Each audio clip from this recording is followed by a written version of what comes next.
Today, we're going to explore two terrible cave accidents that ended in disaster. The first tale involves a simple mistake that turned deadly, while the second shows how a fun celebration became a nightmare. Please be warned that these stories contain disturbing content. April 26, 1999 was meant to be another normal deep water diving trip for Mario Benedetti. Benedetti wasn't a beginner.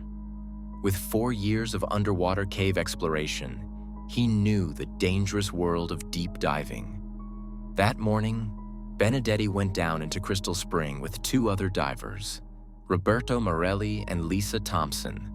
They planned to reach a huge underwater room sitting 190 feet down, about 58 meters under the water. At this extreme depth, water pressure was almost 6 times stronger than at the top, completely changing how gases worked inside the human body. The 3 divers brought several gas tanks, each holding different mixes of oxygen, nitrogen, and helium made for certain depths. This wasn't fun diving, where 1 tank of air was enough. Deep diving needed exact gas control, where breathing the wrong mix at the wrong depth could kill you instantly. Each diver also brought an oxygen bottle for their final rising stage. Standard rules required leaving these oxygen tanks at the 20-foot mark, 6 meters under the surface, where pure oxygen was safe to use. This wasn't just a good idea. It was a life-saving rule that stopped deadly errors. Pure oxygen becomes poison at depths deeper than 66 feet, 20 meters. Under high pressure, oxygen amounts that kept you alive at the surface became deadly and could cause instant seizures and death. Every deep diver learned this basic rule, which made what happened next so terrible. Benedetti broke the rules. Instead of leaving his oxygen bottle at the required safety stop, he chose to take it with him during the whole dive. Maybe he wanted to make sure the gas would be there when he needed it, or perhaps he worried about where to put his equipment.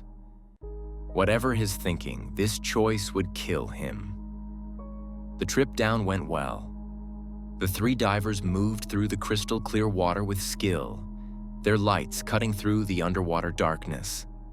The limestone rocks around them had been shaped by millions of years of flowing water, making a strange world that few people ever saw. At 190 feet or 58 meters, they reached where they wanted to go. The underwater room opened around them like a flooded cathedral, its walls fading beyond their lights.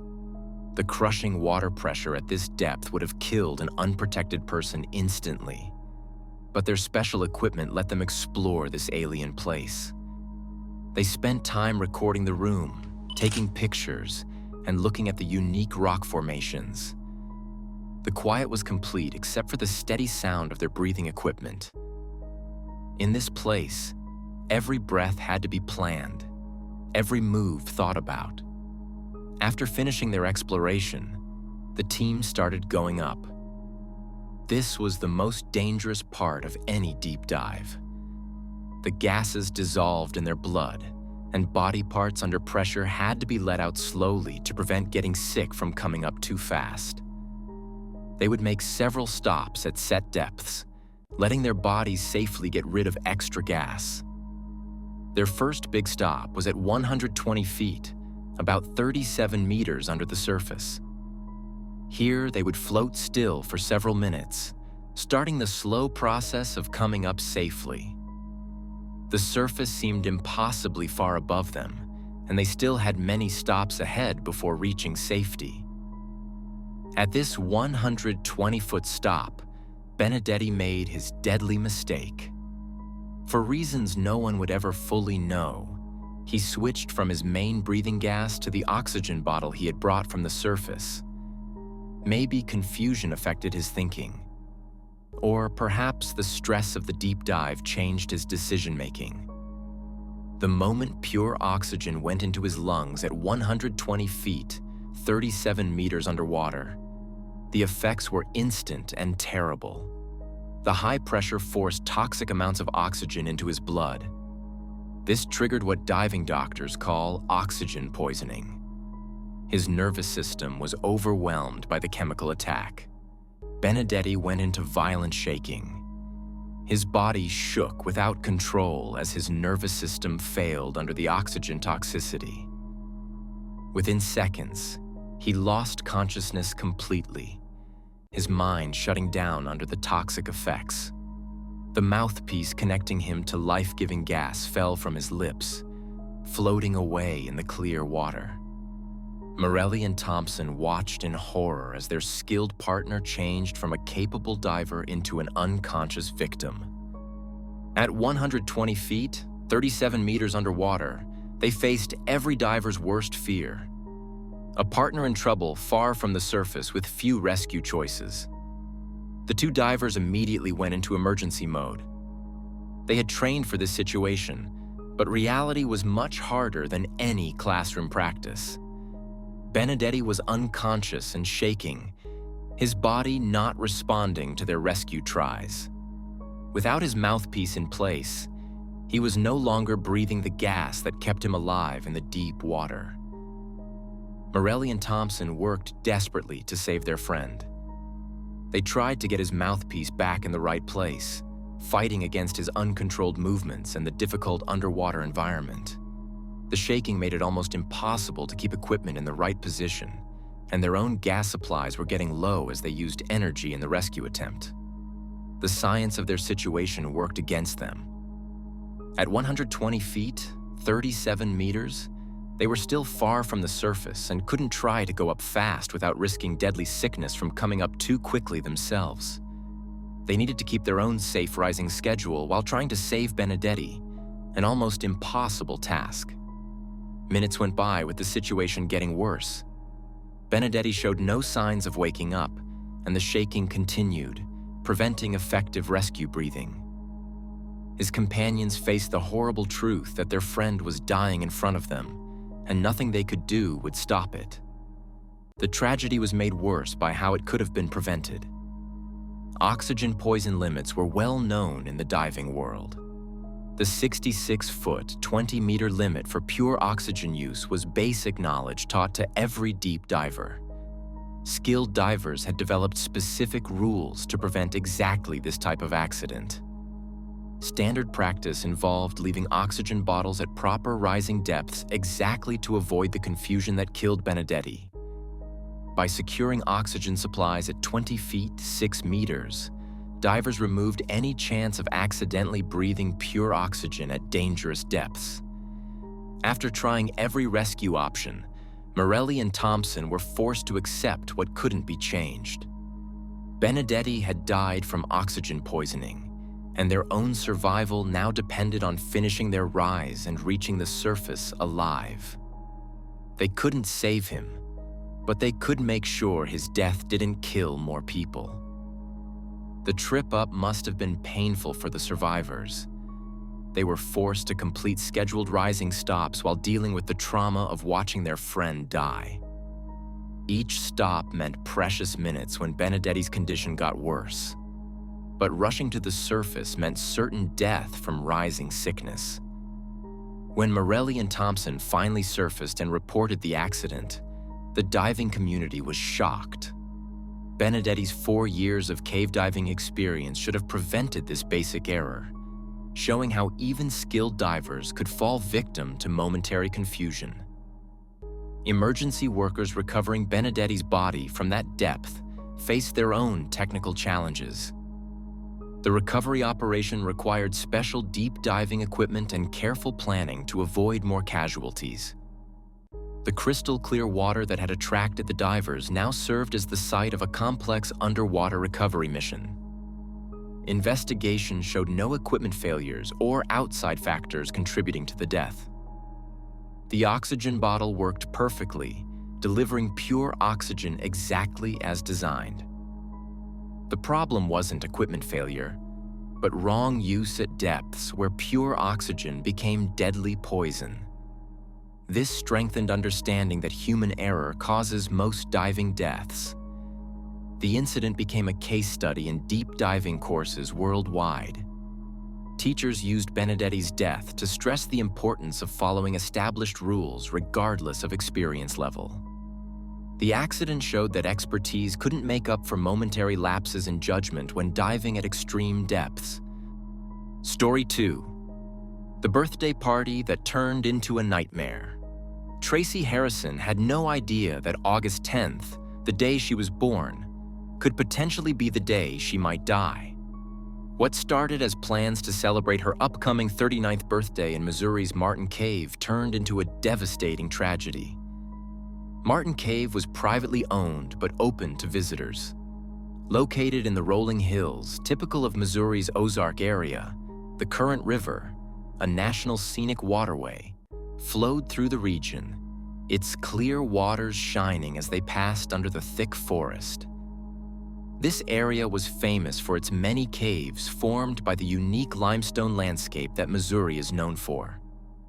To reach the entrance of Martin Cave, travelers would follow the river as it provided one of the main routes to the cave's entrance, winding through the natural beauty of the surroundings. The river's path through this rough cave-filled area was a key way to access the cave and explore the landscape. Tracy and her friends used this cave as their party location. The privately owned cave offered complete privacy and natural cooling from Missouri's blazing summer heat. The constant underground temperature of around 60 degrees Fahrenheit, around 16 Celsius, was perfect relief from the heavy humidity outside. This wasn't a planned cave exploration.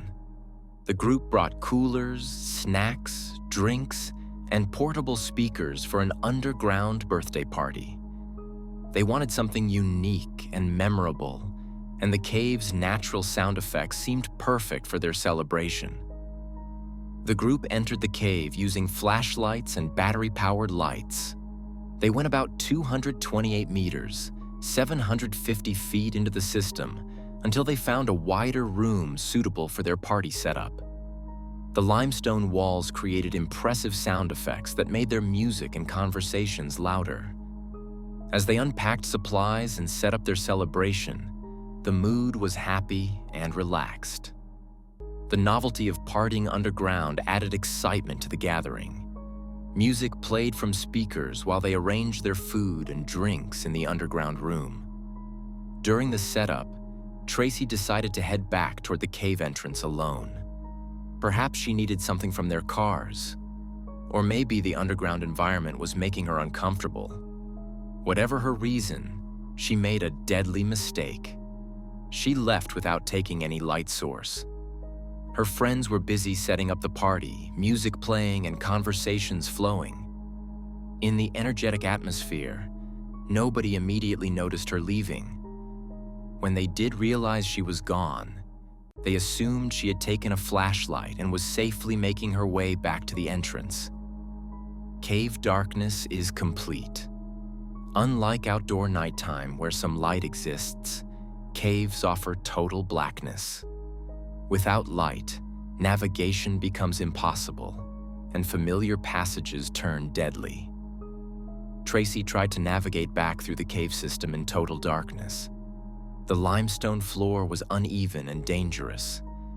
As Tracy tried to move across the cave system in complete darkness, she lost her balance on the uneven limestone floor. She slipped, her foot catching on a stone bump, and began falling through the darkness. What Tracy couldn't see, and what made her fall terrible, was that she had stumbled directly into one of the most dangerous features of Martin Cave, an 11-foot, around 3.4 meter straight drop. This section of the cave required careful movement, even with proper lighting, as the limestone floor suddenly disappeared into a lower room. Her slip had sent her tumbling over the edge of this cliff. The fall was devastating. 11 feet onto solid limestone was more than enough to cause severe injury. Tracy went down, hitting the rocky floor below with crushing force. The sound of her fall cut through the party atmosphere. The hollow crash of her body hitting limestone echoed off the cave walls, instantly silencing the celebration.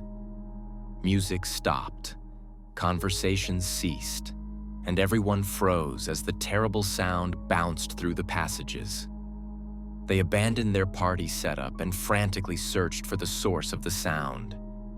When they found Tracy at the base of the drop, the scene was nightmarish.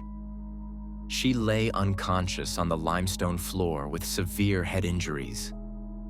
Most alarmingly, she was bleeding from her ears, a sign of serious brain injury and possible skull fracture. Her friends immediately recognized the seriousness. Head injuries of this size required immediate medical attention, but they were deep underground with no cell service. The party supplies that had seemed important moments before were forgotten as they faced a life-threatening emergency. One person remained with Tracy while others rushed to the cave entrance to call for help. The happy party atmosphere had become panic and desperation as they realized how unprepared they were for this emergency. The call reached the National Park Service as the cave was in the Current River area. Ranger Kelly Knutson received the report and understood the difficulty immediately. Knutson radioed for additional help from other rangers and requested an ambulance. However, standard ambulances would be useless until Tracy could be brought out from the cave system. As an emergency medical technician, Knutson knew time was critical with severe head trauma. The bleeding from Tracy's ears indicated potentially life-threatening brain injuries that could get worse rapidly. Every minute reduced her chances of recovery. Knutson responded by boat via the Current River to reach the area quickly. The waterway now served as a crucial emergency highway. Tracy's friends who had stayed on the surface guided him to the cave entrance. Upon arrival, Knutson organized the rescue operation. Additional rangers and park personnel were bringing specialized cave rescue equipment and medical supplies. The narrow entrance and 228-meter, 750-foot distance to the victim presented significant logistical challenges. Knutson entered the cave system following the route Tracy's friends had marked. The contrast was stark. Party supplies scattered throughout the passage while he carried life-saving medical equipment.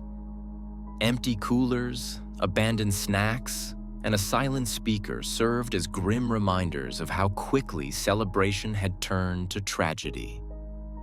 When Knutson reached Tracy, her condition was grave. She remained unconscious, still bleeding from her ears.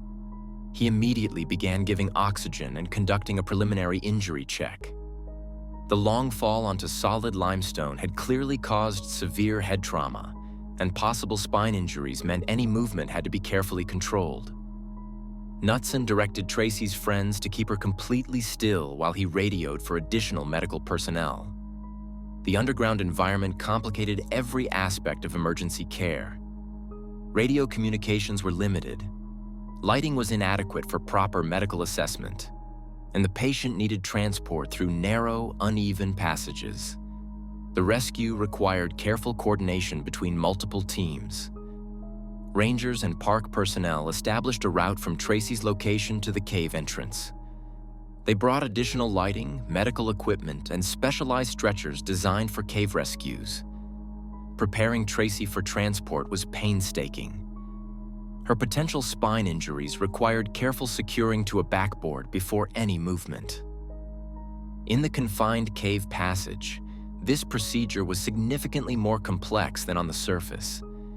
Every action had to be deliberate and coordinated to avoid additional trauma. Cave evacuation required multiple personnel working in relays. The narrow passages and uneven terrain made traditional stretcher carrying impossible. Rescue personnel carefully passed her from team to team, maintaining spine protection throughout. As Tracy reached the cave entrance, the next rescue phase was already in motion. Knutson had coordinated helicopter transport to advanced medical facilities. However, the forested terrain around Martin Cave provided no suitable helicopter landing zone near the entrance. The solution used the Current River as a transportation corridor. A park boat stood ready to transport Tracy to a nearby gravel bar where a helicopter could safely land. This improvised landing pad allowed rapid transfer from ground rescue to air medical transport. The boat ride was brief but critical. Tracy's condition remained unstable, and Knutson continued emergency medical care during water transport. The Current River, normally used for recreation, now served as a lifeline.